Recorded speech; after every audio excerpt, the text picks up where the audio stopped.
ഈ ഗാലറി ഇരുന്ന് കളി കാണുന്ന പോലെയല്ല കളത്തിലിറങ്ങുന്നത്. റോബിൻ വരെ തിരിച്ചു പറഞ്ഞൊരു കാര്യമായിരുന്നു എന്നുള്ളത്. എവിടേക്കോ ഇവിടെ കണ്ട ഒരു ബിഗ് ബോസ് അല്ലായിരുന്നു അവിടെ വന്നുള്ള തിരിച്ചറിവണം.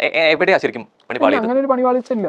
പണിപാളി എന്നുള്ള സ്റ്റേറ്റ്മെന്റ് അല്ലേ എനിക്ക്. ഞാൻ അതിനോട് ഒട്ടും ഞാൻ പണിപാളി എന്ന് പറയില്ല. പുറത്തുനിന്ന് കാണുന്നവർക്ക് ചിലപ്പോൾ ഇവന്റെ പണിപാളിയോ പുള്ളി പോയോ എന്ന് ചോദിക്കാം. ഞാൻ പറഞ്ഞു ഞാൻ ഡെലിവർ ചെയ്തു. എന്റെ ഇന്റർവ്യൂസിൽ ഞാൻ കൊടുത്ത ഒരു ഇൻപുട്ട് ഉണ്ട്. അവർ അതിന്റെ മുകളിൽ തന്നെ എടുത്ത് അതിന്റെ മുകളിൽ എന്നെ എടുക്കുമ്പോൾ ഞാൻ അതിന്റെ മുകളിൽ തന്നെയാണ് ഇപ്പം കഴിഞ്ഞിറങ്ങിയപ്പോഴും they are telling me you are one of the sweetest person. ഞങ്ങൾക്ക് എന്താണോ സായി കൃഷ്ണ എന്ന് പറഞ്ഞ വ്യക്തി ആ വ്യക്തിയായിട്ട് കാണേണ്ടത് you deliver. Secret agent Bigg Boss നിന്ന് പുറത്തു വന്ന ശേഷം കൊടുക്കുന്ന എല്ലാ ഇന്റർവ്യൂകളിലും സ്വന്തം ഗെയിം പ്ലാനിനെ ന്യായീകരിക്കുന്നത് പോലെയാണ് തോന്നുന്നത്. ഇദ്ദേഹം പറഞ്ഞത് വെച്ച് നോക്കുമ്പോൾ ബിഗ് ബോസ് ഓരോരുത്തരും കയറ്റിവിടുന്നത് നല്ല മനുഷ്യനായി പുറത്തു വരേണ്ടിയിട്ടാണെന്ന് തോന്നുമല്ലോ. എന്തിനാണ് സീക്രട്ട് ഏജന്റ് വീണെടുത്ത് കിടന്നുരുളേണ്ട ആവശ്യം? ബിഗ് ബോസ് എന്ന് പറയുന്നത് ഗെയിമിംഗ് ഷോ ആണ്. അപ്പോൾ പ്രേക്ഷകർക്ക് വേണ്ടത് ഗെയിം കളിക്കാൻ പോയവരെയാണ്, അതല്ലാതെ നന്നാവാൻ പോകുന്നവരെയല്ല. നിങ്ങൾക്ക് നന്നാവണമെന്നുണ്ടെങ്കിൽ വേറെ എന്തെല്ലാം പരിപാടികളുണ്ട്. അതല്ലാതെ ഇതുപോലത്തെ ഗെയിമിംഗ് ഷോയിൽ പോയിട്ട് തൻ്റെ ജീവിതം തിരിച്ചു കിട്ടിയെന്ന് പറഞ്ഞു നടക്കുന്ന നിങ്ങളെ സമ്മതിക്കണം.